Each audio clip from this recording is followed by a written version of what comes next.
Glória a Deus, continuando em Zacarias, aquele tempo que nós somos convidados a tomar um posicionamento, e o título da mensagem é Vencendo o Desânimo. Desânimo é um sentimento, amado, que não tem como nós não passarmos por ele. Daqui a pouco eu vou pedir para vocês ficarem em pé para a leitura, tá? Não tem como nós evitarmos o desânimo. Ele faz parte de algumas situações corriqueiras do dia a dia até. Mas o que nós precisamos entender é que eu e você não fomos chamados a se entregar a Ele. Como qualquer situação que nós passamos. Na quinta-feira, e essa aula está gravada, eu dei uma aula sobre somatização de 3 sentimentos. A raiva, o medo, tá?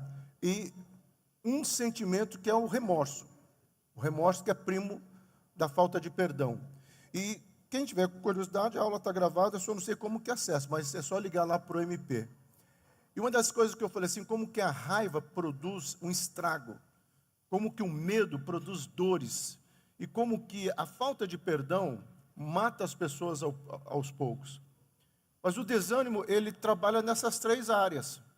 Ele vai deixar, a pessoa com medo vai ficar desanimada, a pessoa com raiva vai ficar desanimada, que acha que nada tem solução, e a pessoa que não consegue perdoar fica desanimada, que não vale mais nada. São aquelas frases, às vezes, corriqueiras. E esse é um personagem, amado, muito importante, que eu amo ele, Zorobabel, porque ele é um indivíduo como eu e você. Tá? Ele faz os cálculos, como nós pregamos domingo passado, ele faz uma avaliação, e ele vê que é impossível realmente fazer o templo ao olhar humano. Então, nós temos aquele capítulo 4 que nós pregamos, aí tem o 5, o 6 e o 7. O 5 e o 6 vão falar de todas as promessas, de novas visões. O 7 e o 8 são 2 capítulos importantes que formam o quadro, que é esse versículo aqui que nós vamos estar lendo agora. Agora sim, eu quero convidar você a ficar em pé. Eu ainda sou daquele tempo antigo, leio a palavra de Deus em pé, pelo menos na casa do Senhor, né? Amém? Esse versículo diz assim, ó: assim diz o Senhor dos Exércitos, eu zelei por Sião, com grande zelo, e tive ciúmes dela, Sião, com grande fúria. Pai querido, nós sabemos que a Tua palavra é bendita, mas queremos que ela seja bênção nas nossas vidas hoje, Senhor. Trabalhe em cada coração, tirando a dureza, tirando toda a situação, Senhor, que possa impedir o Teu Santo Espírito de falar nas nossas vidas, Senhor, em nome de Jesus. Pode sentar, meu querido.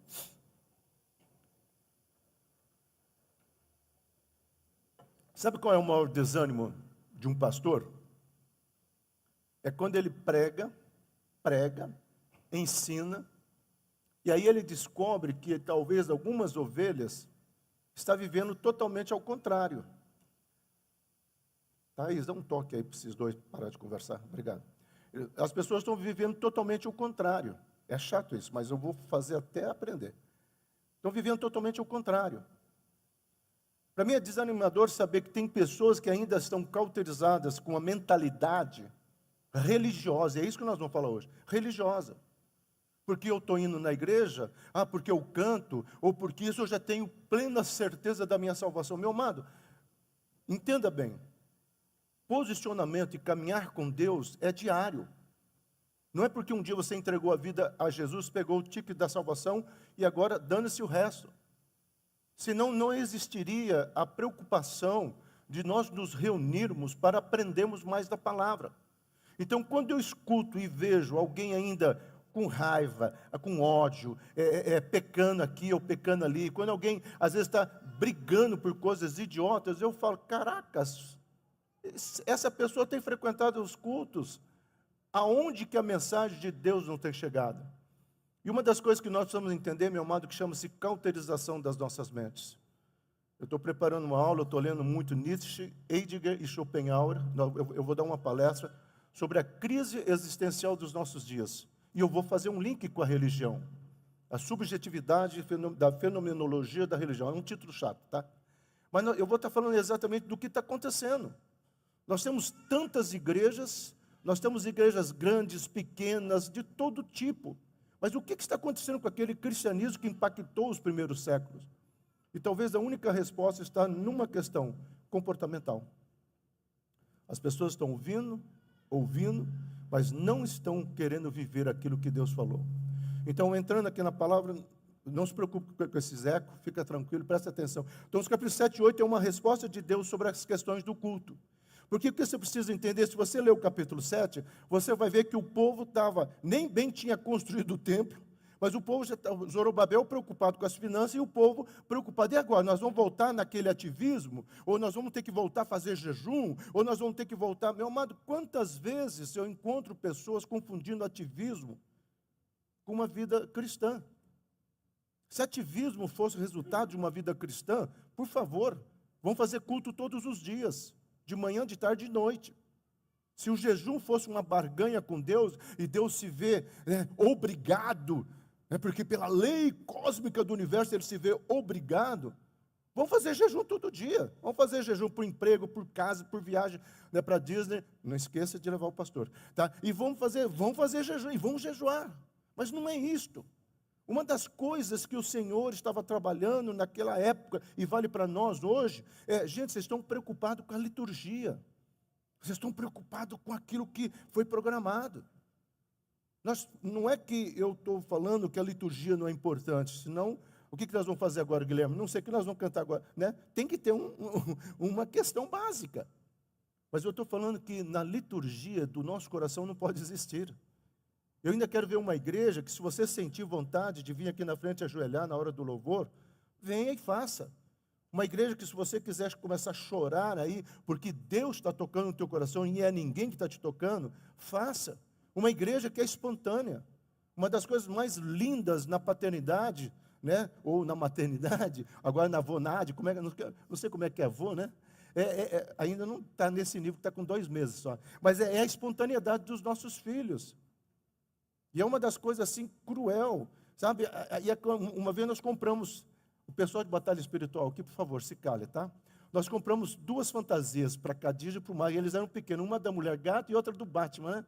Um dia eu cheguei em casa, estava o Malik batendo na Cadiz, porque o Batman bate na Mulher Gato. Falei, não, é só uma brincadeira. Mas eu fiquei assim, essa sinceridade. É assim mesmo, então vamos trabalhando. Então, o capítulo 7 vem e entra o capítulo 8 com essa verdade tremenda, com esse versículo que nós acabamos de ler. Então, Deus queria gerar um novo. Deus sempre quer gerar um novo. Mas o desafio se gerou o desânimo no coração de Zorobabel e do povo. É aquele momento que Deus fala, ó, não tivemos ministrações hoje aqui, tá? Mas eu gostaria de ter tido. Mas veja só, que de repente alguém vem aqui receber uma oração, e o cara que está orando para você, a pessoa, porque ele é um canal de bênção. Eu não tenho dificuldade de os ministradores não receberem oração, porque quando ele é bênção na vida da pessoa, para a ministração dele chegar na pessoa, passa por ele. Eu sempre falo assim, o ministrador ganha em dobro. Mas vamos supor que alguém está aqui ministrando e tem uma única palavra, olha, Deus vai trazer algo novo para a tua vida.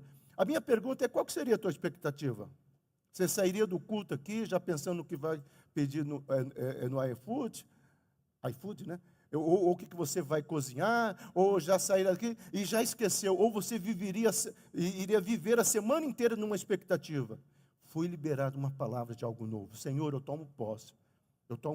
Talvez o que tem faltado para nós e que causa o desânimo muitas vezes, é você não ter a percepção do que acontece no mundo espiritual. O mundo espiritual é movido por palavras. A própria criação do mundo foi pela palavra, e disse Deus, haja luz e houve luz, haja separação e houve separação, haja isso, haja aquilo outro. Toda a questão da palavra, quando Jesus vai curar, ele dá uma palavra de cura para aquelas pessoas. A palavra de Jesus é vida. Então, quando nós entendemos isso, meu amado, e recebemos um desafio, nós vamos entender que Deus quer gerar esse novo. E nós precisamos viver esse novo. Esse novo não é uma coisa do sapatinho de fogo, do reteté. Se for, glória a Deus. Mas tudo aquilo que Deus faz, tudo aquilo que Deus trabalha, é novo em nós. Talvez esse novo seja no meu caráter, talvez no seu caráter. Você é um cara chato, um cara brigão, um cara que, sabe, é orgulhoso, arrogante, e Deus está falando, eu vou trabalhar em você. Talvez o novo seja essa nova criatura sendo gerada em você. Talvez o novo seja aquela percepção até do mundo espiritual, talvez você não tenha. Aí de repente você começa, nossa, eu estou sentindo um arrepio, nossa, eu estou vendo coisa, eu estou sentindo, e é assim que começa. O mundo espiritual não é tchá, tchá, pode até ser, mas muitas vezes vai trabalhando. Então, diante do desafio, o que é que acontece? O povo, Zorobabel, não tem jeito. E Zorobabel começa a contaminar, porque muitas vezes, meu amado, antes de entrar para o próximo slide, preste atenção, nós precisamos ouvir o nosso coração e não o que as pessoas estão falando. Quando eu falei para alguns pastores que eu estava orando por esse lugar, muitos falaram, você é louco. Lá, até quem mudou, quando nós chegamos aqui, vão lembrar, né? 2010, né? A luminosidade das ruas era toda escura, essa rua era escura, tudo falido aqui, só tinha o barracão e as pombas. E muitos pastores falavam, lá é drogadição, lá é prostituição. Opa, é para lá que nós vamos, não. Se é drogadição, é prostituição, se é falência, a igreja tem que mudar essa realidade. Então, quando você olha para o novo, mas por que eu tinha essa certeza? Porque Deus colocou no meu coração. Então, é um momento que nós precisamos ouvir o que Deus está falando. Então, o desânimo é uma experiência comum, como eu falei no comecinho, esse momento aqui, né? Especialmente em tempos como esse que estamos vivendo. Quem aqui já não parou por uma fração de segundo e ficar... Não está. Um cara do Supremo, que há poucos anos atrás, fez a maior maracutaia nas vendas de instrumento para a questão do Covid, se você sabe quem é, você sabe quem é, e hoje é cara do Supremo, que ele mesmo votou a favor de anular o que ele fez. A mesma coisa do ladrão, do bandido, sentar na cadeira do juiz e anular a si próprio. Quem aqui já não ficou desanimado com a questão financeira que o nosso país está entrando? Quem aqui já não ficou desanimado até com o revanchismo que existe dentro das igrejas? Meu Deus do céu! Meu Deus do céu!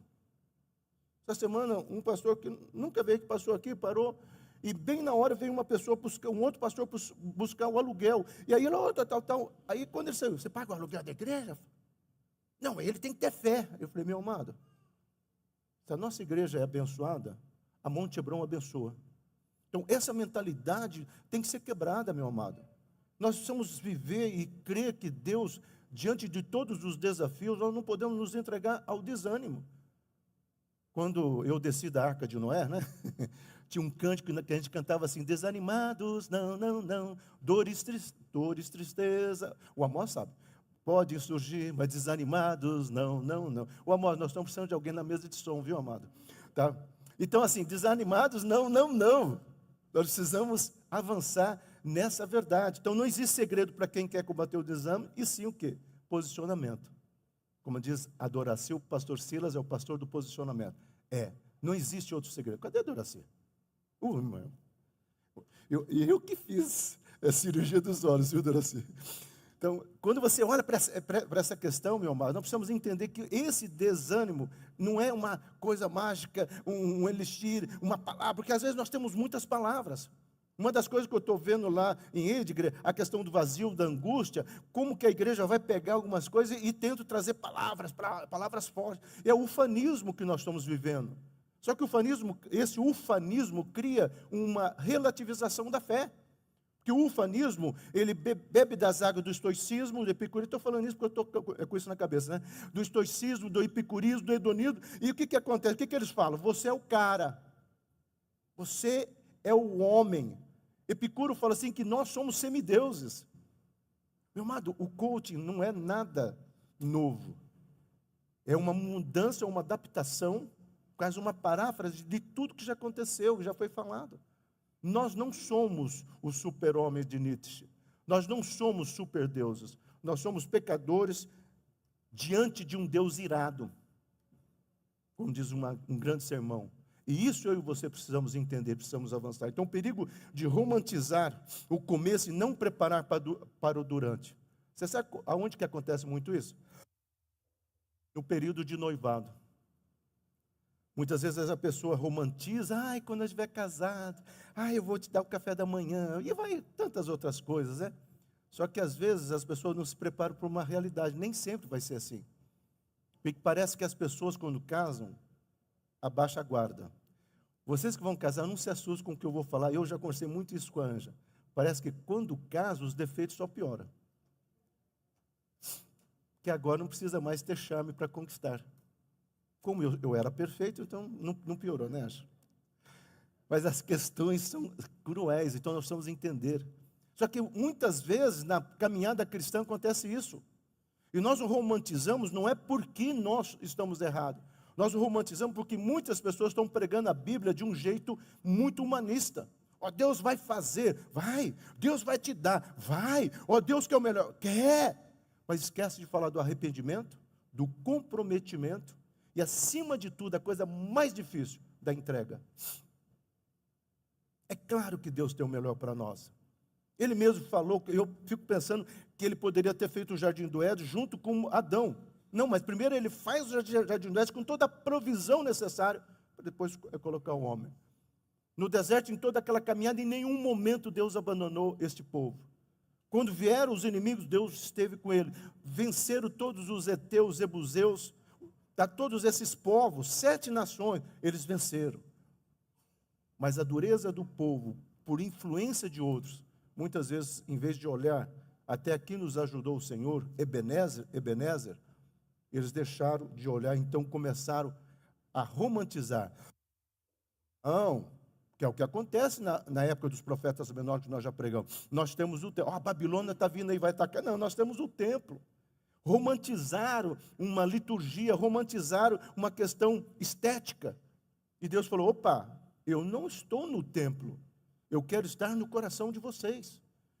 E quando Deus está no meu coração, no seu coração, significa que Ele está numa sala de aula comigo, Ele está numa esquina tomando um cafezinho comigo, ele significa que Ele está em casa. Quando eu estou na minha casa, com a minha mulher, com os meus filhos, Ele está lá. Quando eu estou fazendo uma academia, Ele está lá.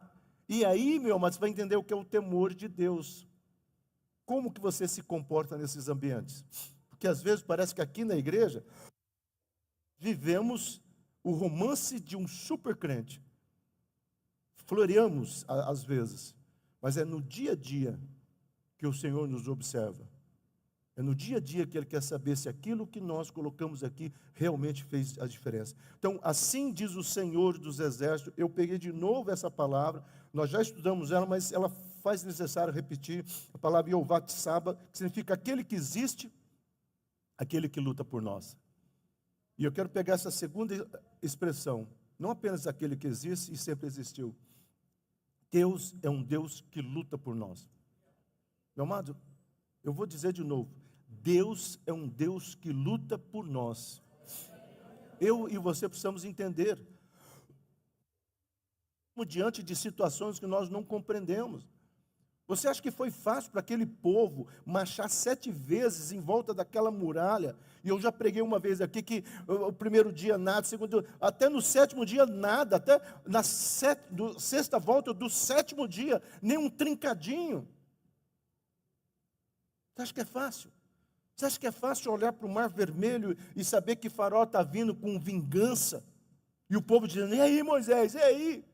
E você levantar o cajado por fé?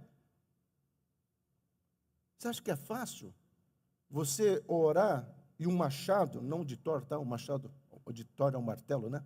O machado do sujeito que afundou no mar, flutuar como Eliseu fez? Você acha que é fácil? Você acha que é fácil realmente a história da igreja primitiva, os milagres e as curas que eles tiveram que se posicionar? Você acha que é fácil estar diante dos leões que vão ser soltos contra você? Essa semana eu vi algumas fotos de 2 povoados da África, de uma região lá. O que estão fazendo com os cristãos em determinados lugares do mundo? Meu amado, é horrível. Como diz, é imagens fortes. Só que você não vê nenhum deles, e aquele grupo que morreu, não vou nem descrever, daquela forma, enquanto estavam sendo executados, sabe o que eles estavam fazendo? Louvando a Deus. Eu não sei se nós, brasileiros, teríamos esse conceito de cristianismo. É claro que ninguém quer sofrer, ninguém quer passar dor. Mas será que nós entendemos o que é essa luta que Deus faz por nós? Aí você pergunta, pastor, por que Deus não luta lá? Tem coisa que eu vou perguntar para Deus, mas eu sei o resultado dessas mortes.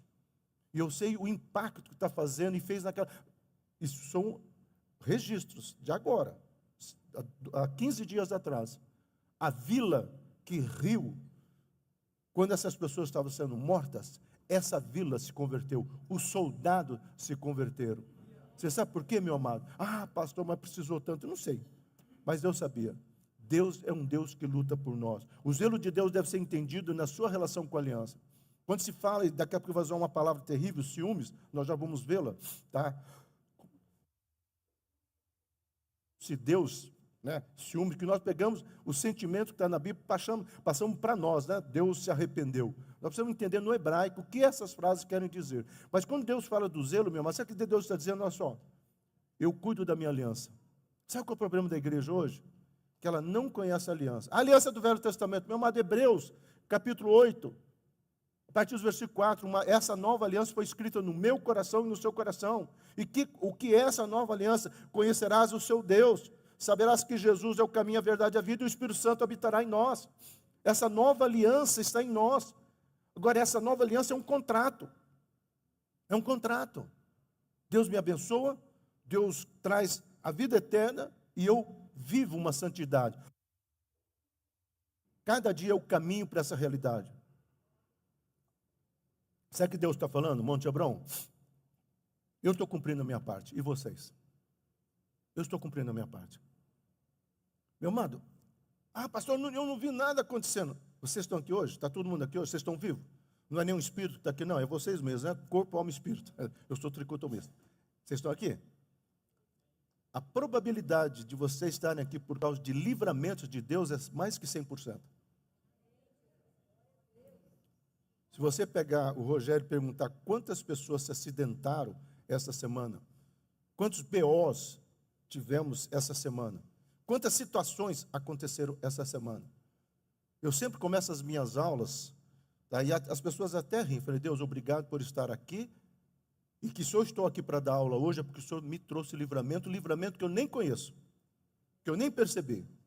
Mas essa consciência Deus zela, porque na aliança de Deus, Deus fala, Silão, você é bonito, hein? Não, eu não falo isso não. Silão, você é a menina dos meus olhos. Monte Abrão, você é a menina dos meus olhos. Nós pregamos sobre isso. E se alguém tocar em você, vai se ver comigo.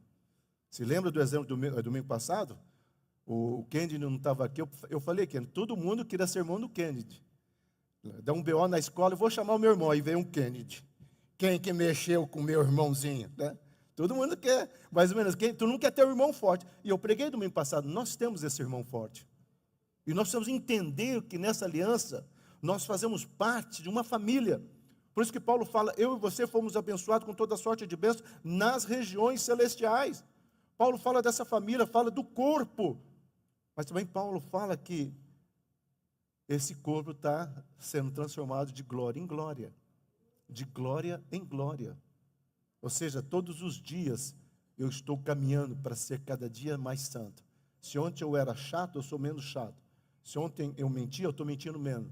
Se antes eu era um hipócrita, eu estou sendo menos. Porque eu estou fazendo parte dessa aliança. Deus faz a parte dele e eu faço a minha. Então o povo tinha perdido as verdades dessa aliança, que estava selada no nome de Jesus, como a igreja perdeu. Meu amado, eu já dei aula para 48 pastores. Na sala de aula eu perguntei aqui, quem tem certeza da salvação? Muitos disseram que não. A minoria disse que sim. Eu me lembro quando eu contei isso, a avó Suzy estava viva ainda, eu falei com ela, avó Suzy, mas não é possível. Eu falei, avó Suzy, sabe por quê? Porque às vezes as pessoas não conhecem a Bíblia. A Bíblia é um enfeite, a Bíblia é para ser usada no domingo. Tem pessoas que deixam a Bíblia no porta-luva do carro para não esquecer na igreja. E agora, com esse negócio de botar aqui, nem traz a Bíblia mais, traz o smartphone. Tá? Mas aqui não faz mal. A minha pergunta é, como que a Bíblia é para você durante a semana? Como que a Bíblia é para você durante a semana? Essa madrugada eu levantei para orar, e fazia muito tempo que Deus não me pedia, não que isso seja uma liturgia. E eu fiquei um tempo só ali. Deus falou, ajoelha, ajoelha. E eu ajoelhei assim na beirada da cama e fiquei ali alguns minutos só pensando da bondade, no amor de Deus. É claro que eu orei por vocês, pelos meus filhos, pelo meu neto. É claro que eu tenho orado, profetizado. Mas como foi gostoso se aquietar. Como foi gostoso se aquietar. Às vezes, acho que nós precisamos entender que nessa aliança que Deus espera, é que você entenda qual é a tua parte, porque a parte dele está sendo feita. Então, quando Satanás quer vencer alguém, não precisa mandar um inimigo forte. Às vezes nós chamamos de veio um capetão. Aquele pessoal de batalha espiritual, vem um capetão. Tem situação que Deus nem precisa, o diabo nem precisa mandar um capetão. Muitas vezes, meu irmão, ele só precisa prender a pessoa na religiosidade. Não, mas eu frequento a igreja há tantos anos, eu oro, eu tenho a Bíblia. Como é que é você com a tua esposa? Como é você com o teu marido? Como é você com teus filhos? Como é você com os teus pais? Meu amado, às vezes eu vejo pessoas dizendo, eu tenho mágoa do meu pai. Se eu contar a minha história, porque eu só conto o lado bom do meu pai. A Ângela sabe algumas coisas. Já está fazendo assim para eu não contar, né? Mas se eu contar algumas histórias que o meu pai, na dureza dele, espanhol, quem é filho de espanhol, que a Júlia sabe se ela tiver, na dureza de um espanhol, cabeça dura, espanhol tão cabeça dura que se você falar que não cabe 14 pessoas no fusquinha, ele põe de teimosia. Quem falou que é verdade aí? Você é filho de espanhol? Você, né? Meu amado, até você sabe que como espanhol é cabeça dura, né? E o meu pai tinha algumas coisas bobas, que ele queria na cabeça dura dela. Tá bom, vou parar aqui, tá? Então, se alguém aqui pudesse ter mágoa do pai, entenda bem o que eu vou falar. Eu diria, eu tenho muitas mágoas do meu pai. Mas sabe o que eu aprendi? A olhar o que ele queria construir na minha vida. E segundo, eu orei muito, porque não é fácil perdoar, não é fácil esquecer. E quando Deus começou a me chamar para ser pastor, uma das coisas que Deus falou no meu coração é, eu preciso te lavar. Eu preciso te lavar. Meu amado, eu era da pá virada. Sabe qual é o meu apelido antes de se converter? Jack. Sabe por que eu tinha esse apelido? Não falo.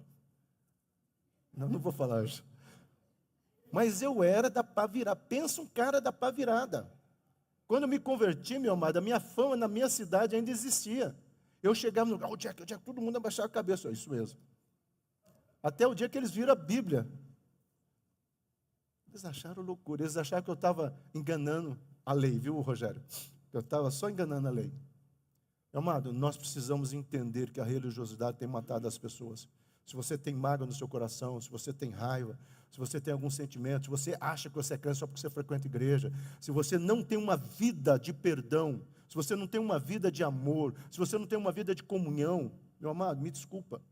Não adianta você levantar a mão aqui, não adianta você gritar aqui. Você precisa viver um verdadeiro cristianismo. Senão, sabe o que vai acontecer com você? E, Monte Hebron, por favor, escute isso. Apartai-vos de mim, maldito, para o fogo eterno. Ai, pastor, eu não. Meu amado, se você não segue isso aqui, me desculpa. É muito sério o que eu estou falando aqui hoje. Nós precisamos entender essa verdade. Eu zelei por Sião com grande zelo e tive ciúmes dele com fúria. Essa palavra zelar, a palavra caná, significa palavra difícil, tá? Que demonstra uma inveja. Mas Deus teve inveja? Sabe o que estava causando inveja no coração de Deus? A devoção daquele povo a outros deuses. A preguiça daquele povo de edificar a casa dele, sendo que o povo foi egoísta, mas Deus permitiu. Edificou a casa deles primeiro. Aquela matemática financeira, primeiro vou pagar as contas, primeiro vou fazer tudo, depois se sobrar, é como se Deus falou, cara, eu não quero sobra, eu coloquei um princípio, eu não quero sobras. Os ciúmes de Deus é que, às vezes, nós somos muito mais fiéis no secular do que na nossa relação com Deus. Eu já disse aqui várias vezes, se você vai num cinema, você não chega atrasado no cinema, você tem um compromisso. Você não chega na hora que você quer no teu emprego, você tem um compromisso, a não ser que você seja autônomo, mas mesmo assim, às vezes, nós temos sempre justificativas, todo mundo tem. O que Deus está falando assim, cara, você trata melhor as tuas coisas do que as minhas coisas. Você tem muito mais responsabilidade para com as tuas coisas do que para minhas coisas. Você entendeu qual que era o ciúmes de Deus? Deus fala assim, eu estou com ciúmes disso. Imagina Deus, na sua santidade, na sua onipotência, na sua onisciência, falando assim, Monte Hebron, eu estou com ciúmes de vocês, porque vocês estão dando prioridade para outras coisas. Zacarias diz que Deus tem um zelo e inveja por Sião. Como assim? Deus fala assim, e se você for ler os profetas, Tá? Alguns salmos também. Sião é um nome carinhoso de Deus para com esse povo. Zion, né? É algo que no hebraico significa minha cidade santa. A palavra emet, que Deus fala, minha cidade da verdade, a palavra no hebraico emet, sabe o que significa? Aquilo que vai trazer sentido para a vida. Por isso que quando Jesus fala, eu sou a verdade e a vida, ele está dizendo, eu sou aquele emet, eu sou aquela promessa que Deus fez, sou eu que vou trazer sentido para a tua vida. A resposta do homem está na cruz do Calvário. A resposta da igreja está na ressurreição. A cruz do Calvário, eu entendo os meus pecados, e eu sei que eu não vou para o céu, e eu vou para o inferno se eu não tiver Jesus como meu Senhor e Salvador. Mas a minha vida de santidade se faz na igreja. Não nesse sentido, né, físico de CNPJ, mas na minha comunhão, sendo luz, para aquela mulher do caixa que às vezes só precisa, Deus te abençoe. Para aquele amigo teu que você falou, vai ter o culto domingo, tem 2 malucos que pregam lá. Esse vai ser você, né, Guilherme? Ou vai ser você? Vai ser alguém. Tem 2 malucos que pregam lá. Você é meu, é culto do amigo. Pensa bem, você não está convidando ele para vir para a igreja, você está vindo para o culto do amigo. Às vezes esse cara está tão carente que fala, eu sou teu amigo? Você não sabe o que está por detrás de uma frase que Deus pode usar. Quantas vezes evangelizando, não só lá no cemitério, não os mortos, tá, gente? Os góticos, pelo amor de Deus, tá? Então, os góticos que moravam lá no cemitério, surfista, subindo, né, o pico do Marumbi, lá falando de Jesus. Às vezes era só frases. Deus te ama. Deus tem um plano para a tua vida. O Maurinho, né? O Maurinho, uma vez, foram 17 pessoas, porque o Maurinho falou assim, ó, eu tenho um brilho que vai mudar, você vai ficar doidão. Aí todo mundo foi achando que ele ia distribuir cocaína. Aí ele tirou a Bíblia e começou a ler João, do amor de Deus. Uma das pessoas que se converteram chama Eloy, nunca esqueço o nome dele, porque é o nome de uma banda também, né? Eloy. Esse cara foi um testemunho ali na Praça Rui Barbosa, tremendo. Esse cara falou do amor de Deus, do que Deus fez para a vida dele.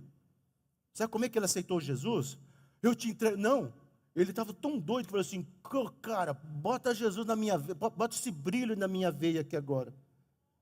Nós pegamos o braço do Eloy, que seguramos assim, Jesus, entra nessa veia agora. Eu sei que o senhor entra pelo coração, mas entra pela veia agora, faz o caminho contrário. Ele ficou são. Ele ficou assim, começou a chorar, começou a louvar a Deus. Eu tinha fé para isso? Não, eu achei que eu estava fazendo uma loucura. Mas às vezes, meu amado, nós precisamos entender que eu e você precisamos pregar desse amor, desse zelo. Jesus não morreu por mim e por você apenas, Jesus morreu para aquele andarilho. Jesus morreu pelas pessoas que têm sido transformadas nessa casa.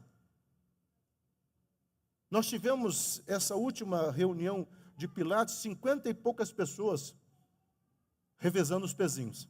50 e poucas, você sabe o que é 50 e poucas pessoas aqui, e saindo falando, essa igreja é uma benção. Falei, e pegando o horário de culto, né, Tony? Quantas vezes você já passou por pegando o horário de culto? Meu amado, Deus tem inveja de nós, porque às vezes nós priorizamos mais, falamos de um filme, falamos de um livro, convidamos para um show, mas não convidamos para vir na casa do Senhor. Imensurável amor de Deus, que não suportava estar separado do povo. Imensurável amor de Deus que fala, Monte Hebron, eu não consigo viver longe de vocês. Monte Hebron, eu não consigo viver longe de vocês. Mas Deus, o que eu tenho que fazer? Talvez no seu silêncio, ter uma vida de oração, se aquietar, ler a palavra. Pastor, eu não sei, meu irmão, não precisa. Então, se você quiser fazer isso, eu já tive experiência de abrir o dedão, fala comigo, Deus. Quantas vezes mudou minha vida. Na casa de recuperação, às vezes que eu estava passando o maior conflito, não tinha nem abrir o dedão. Deus, ou o Senhor fala comigo ou muda tudo. Pá! E vinha palavras certeiras. Uma delas, que eu nunca esqueço, uma situação de conflito, eu entrei lá na minha sala e abri a Bíblia e falei, agora o Senhor fala ou eu desisto de tudo. Isaías 35, por isso que Isaías 35 me acompanha até hoje. Dizei aos fracos, fortalecei as mãos, adoração, fortalecei os joelhos, porque eu vou transformar esse deserto. Então, agora estou colocando com as minhas palavras. Eu vou transformar esse deserto, que mananciais virão para esse deserto. E o leão vai vir brincar com você, e a cobra vai vir brincar com você, e eles não te farão mal. E você voltará com alegria dizendo: eu sou resgatado do Senhor. Meu amado, a minha vida mudou com isso daqui. Então você pode fazer isso? Pode, não tem problema nenhum. Deus quer dizer para você: Monte Hebron, eu não aguento mais viver longe daquele tempo que você ajoelhava para orar, daquele tempo que você sentava para orar, mas daquele tempo que você era meu. Você não era das redes sociais, você não era da Netflix, você não era dos doramas, você era meu. Você se aquietava, você chorava, você falava: Deus, eu te amo, Deus, eu te amo. A igreja, meu amado, perdeu a noção de Deus. Oh, o culto foi tremendo, porque Deus manifestou. Amém. E durante a semana? Teve quebrantamento? Teve evangelismo? Teve santidade? Então me desculpa, foi fenomenologia emocional. Você está pior que o Roberto Carlos, são tantas emoções. Você está vivendo só o emocional, meu amado. Você não está vivendo o que realmente é a palavra de Deus. A igreja sacudiu o mundo. Atos 42, 42. E perseveravam na doutrina dos apóstolos, de tudo em comum, e caíam na simpatia do povo. Eu oro para essa igreja cair na simpatia desse bairro. Oh, tem que cair na simpatia de Uberlândia, a cidade do meu amado. Não vai caber Uberlândia aqui. Por isso que Deus tem várias igrejas. Quando eu passo em frente de uma igreja, eu levanto a mão e falo: Deus, eu abençoo essa casa. Eu não sei quem é o pastor, eu não sei o que prega, mas eu abençoo. Então nós precisamos entender que a igreja tem que entender que a noção da presença de Deus não é só o cair no espírito e o gritar. Isso são questões da prova da presença de Deus. Mas a verdadeira presença de Deus vai se manifestar durante a semana. Onde eu vou criar vergonha na cara. Onde eu vou deixar de brincar de crente. Onde eu vou entender que eu não quero naquele dia escutar: apartai-vos de mim, maldito, para o fogo eterno. Eu quero ter seriedade. Então nós precisamos entender isso aqui. Elias ensinou a Samuel a ouvir a voz de Deus, mas ele mesmo já não ouvia. Você já pensou nisso? Elias ensinou Samuel a ouvir, mas ele mesmo tinha perdido. Sabe por quê? Porque muitas vezes a igreja está perdendo a sensibilidade da voz de Deus. Tem pastores que pregam a voz de Deus, mas não estão ouvindo a voz de Deus. Tem pessoas que estão louvando para Deus, mas não estão com o coração ouvindo ao Senhor. A religiosidade faz isso. Na segunda-feira, a turma de pastores, eu falei essa verdade. Que muitas vezes nós pastores preparamos sermões, preparamos um monte de coisa, mas será que nós estamos ouvindo a voz de Deus? Ou nós pregamos o que a igreja quer ouvir? Ou porque o pregador lá no Instagram colocou a mensagem dele: oh, essa mensagem foi top, eu vou repetir. Nós precisamos entender que às vezes, mesmo você não sendo pastor, nós fazemos isso. Não seja um Elias que perde a função. Samuel, meu amado, bota num cara, gente, se for do Nordeste, cabra macho esse Samuel. É o cara que viveu, é o cara que conheceu a Deus, é o cara que todo mundo respeitava, é o cara que sabia de tudo, porque ele andava com Deus. E eu gostei muito da série Davi, que retratou um Samuel do jeito que eu acho que é. Cabra macho daquele jeito. Chegava, todo mundo tinha medo. Será que as pessoas, quando você chega numa sala de aula, sabem que você é um homem de Deus? Eu sou do tempo, meu amado, quando falava que você era pastor, um homem de Deus. Hoje em dia, quando fala que é pastor, a pessoa já põe a mão no bolso. Vai me pedir alguma coisa. Olha o tempo que nós estamos vivendo. Nós perdemos nas redes sociais ou redes de comparações, e não temos mais tempo de qualidade para as coisas essenciais da vida. Use, você precisa usar suas redes sociais, amém. Fale do amor de Deus, fale da graça de Deus. Não fique postando o teu corpo só na academia. Se você faz isso, problema teu, tá? Não fica aqui, não. Fale do amor de Deus, fale da grandeza do amor de Deus. Fale que você esteve na Monte Hebron ouvindo o pastor Sila. Oh, meu Deus do céu. Fala isso, quando você bater uma foto aqui, você me marca para botar no meu story, por favor. Tá? Se você não sabe, fala com a Thaís que ela já aprendeu. A Jéssica também sabe fazer isso, algumas pessoas não sabem. Tá? Sabe por que eu faço isso? Porque pessoas que me conhecem vão no meu Instagram e falam: nossa, que frase linda. Eu falo: então venha na casa do Senhor que tem mais. Nós precisamos entender isso. As redes sociais, que era para socialização, virou redes de comparação. E eu não vou falar sobre isso, porque na palestra que eu estou preparando, eu vou falar sobre essa questão bem subjetiva da nossa sociedade. E eu vou falar do vazio de Nietzsche, que as pessoas estão caindo. Da angústia de Heidegger, que as pessoas estão caindo, e da falta do salto da fé de Schopenhauer. Sabe aonde? Quando as pessoas estão caindo num vazio e não estão entendendo. Então, Jessé, veja só, meu amado, Jessé rejeita o que não está pronto, ao esquecer que Deus capacita. Samuel chega na casa de Jessé e fala assim: quem que está pronto aí para ser rei? Pá, pá, pá. Não chamou Davi. Não é porque, tudo bem, tem a história, talvez ele não gostasse de Davi, tem toda aquela história provável, mas será que no fundo, nós não somos um pouco de Jessé, esse cara não está pronto? Tem situações, meu amado, que eu movo pela fé. Sabe por quê? Quem capacita é o Senhor.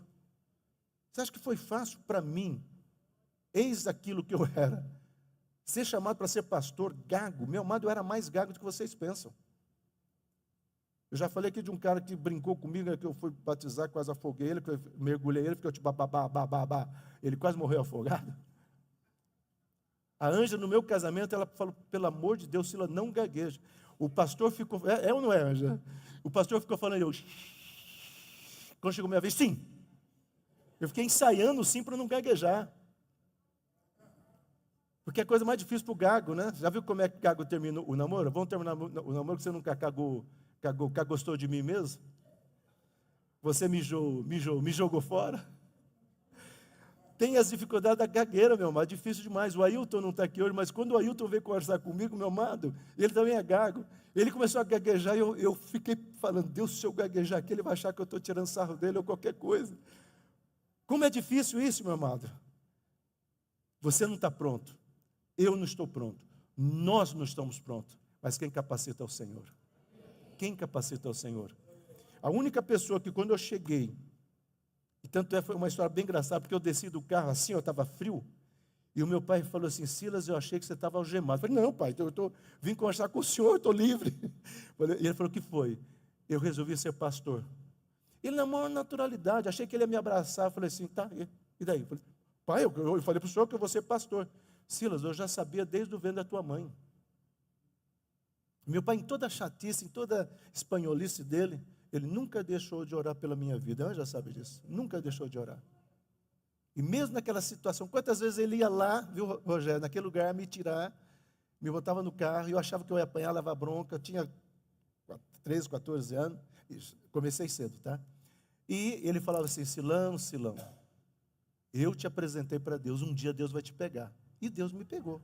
E graças a Deus por isso. Sabe por quê? E tive ciúmes dela. Quem? Sião. Aí a palavra ciúmes, palavra meio difícil, quinhá, que significa um incômodo por amor. Meu amado, essa palavra, todas as vezes que ela aparece muito nos Salmos. Em resumo, tá? Deus se incomoda por nós por causa do amor dele. Por causa do amor dele. Quando o Guilherme canta Imensurável Amor, e às vezes ele chora aqui, e eu não penso que ele está chorando por causa da letra. Ele está chorando por compreender esse imensurável amor de Deus. Não porque ele é uma ovelha negra, de maneira alguma, viu, Guilherme? Mas porque uma das pessoas que fala do amor de Deus com propriedade, pelo menos todas as vezes que ele fala, já viu ele que ele falou do amor, Deus te ama, ele até grita, né? Porque ele sabe o que é o amor de Deus. E eu acho lindo isso, eu queria que toda a igreja soubesse. Meu amado, Deus te ama, Deus me ama, imensurável amor de Deus, com grande empenho ele zela por Jerusalém. Olha o versículo 14 do capítulo 1, com grande empenho, Deus está dizendo: Silão, eu zelo por você, eu tenho ciúmes de você, eu quero o melhor para a tua vida, mas volta para mim, cara, volta para mim, volta para mim.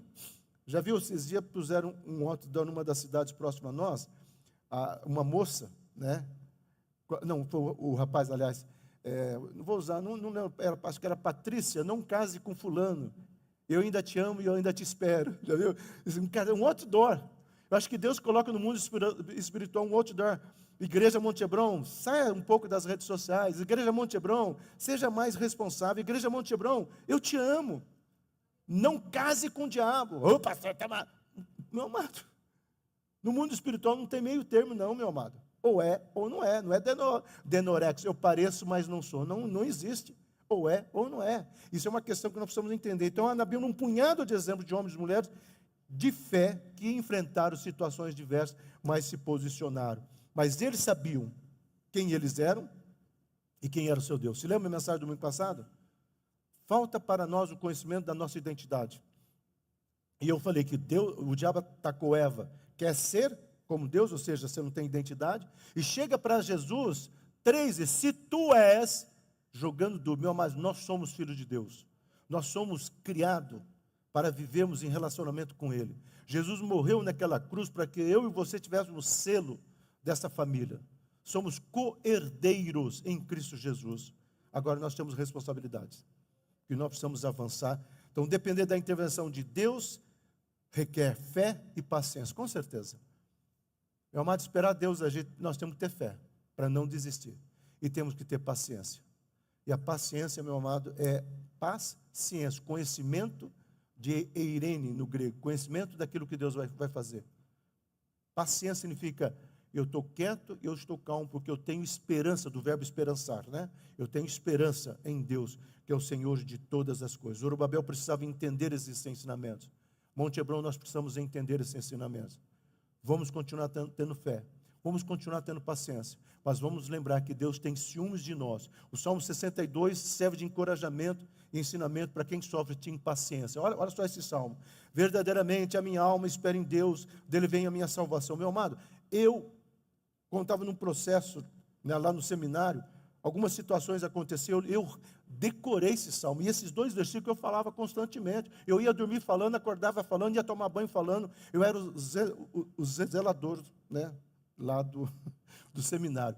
Eram 17 banheiros masculinos para lavar. Eu lavava aqueles 17 banheiros citando esse salmo. Não precisa ter vergonha, né? Tá bom, já está cortando já. E a minha experiência é essa.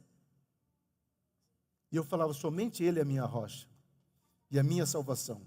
Ele é a minha defesa, e eu não serei abalado. Uma vez, eu estava 3 meses atrasado, o reitor veio conversar comigo, disse assim, não dá mais para segurar no seminário. E eu fui lá, saí da sala dele, recitando esse salmo, e falando, entrei na minha sala para arrumar minhas coisas, porque eu toco o interfone, era internato, me chamam, o reitor está chamando o celular de volta. Ixi, eu nem arrumei as minhas malas. E ele falou assim, você conhece alguém do Texas? Texas, não. Veio uma oferta agora para você do Texas, endereçada ao teu nome, pagando não só os 3 meses, mas até o restante deste ano, a sua faculdade. Eu amo Texas, nem sei quem é texano, mas eu amo Texas. Quando nós começamos a Monte Hebron em Curitiba, lá no hotel, tínhamos que pagar, acabou o culto pagar, não tinha entrado nada. Aliás, só eu e a Anjo que demos uma oferta, a gente já sabia quanto tinha no gasofilácio. Quando eu fui lá para negociar, o cara entregou o recibo, falou, não, eu queria conversar com o gerente já foi embora, mas está aqui o recibo. Não, mas eu queria falar sobre o pagamento. Ué, já pagaram. Parece que pagaram quase 4 meses ou 5 meses. Sei que foi mais de 3 meses. Para quem pagou?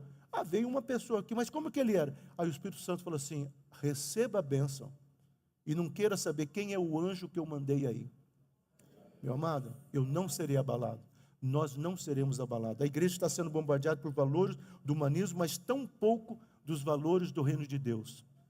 É tanto triunfalismo, é tanto isso, mas nós estamos muito longe dos valores do reino de Deus, de uma vida de entrega. A igreja está perdendo a credibilidade.